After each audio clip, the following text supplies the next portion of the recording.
আবার বলা হচ্ছে গভীর রাতে তোমরা এই একাকী এদিক ওদিকে যে আমরা যে ভবঘুরে হয়ে ঘোরাফেরা করি এগুলো করতে নিষেধ করা হচ্ছে হাদিসে।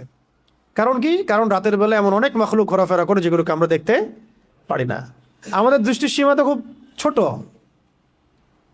সকালবেলা মোরগ ডাকে, খেয়াল করেছেন? কেন ডাকে জানেন? সে ফেরেশতা দেখতে পারে। একটা মোরগ একটা একজন ফেরেশতাকে, মালাককে দেখতে পারেন, সম্মানিত ফেরেশতাকে দেখতে পারেন, আমরা দেখতে পারি না। ওই জন্য তখন পড়তে হয় আল্লাহুম্মা ইন্নী আসআলুকা মিন ফাদলিকা, আল্লাহুম্মা ইন্নী আসআলুকা মিন ফাদলিকা। আবার দেখো রাতের বেলা কুকুর চিল্লাচিল্লি করে বেশি। রাতের বেলা কি করে? কুকুর চিল্লাচিল্লি করে বেশি। কুকুরের ডাক শুনলে আমাদেরকে পড়তে হবে আউযু বিল্লাহি মিনাশ শাইতানির রাজিম। কারণ কুকুর দেখতে পারে জিন শয়তান। কুকুরের দৃষ্টি আমাদের দৃষ্টির চেয়ে এখানে প্রখর, সে দেখতে পারে জিন শয়তান, আমরা দেখতে পারি না। একটা একটা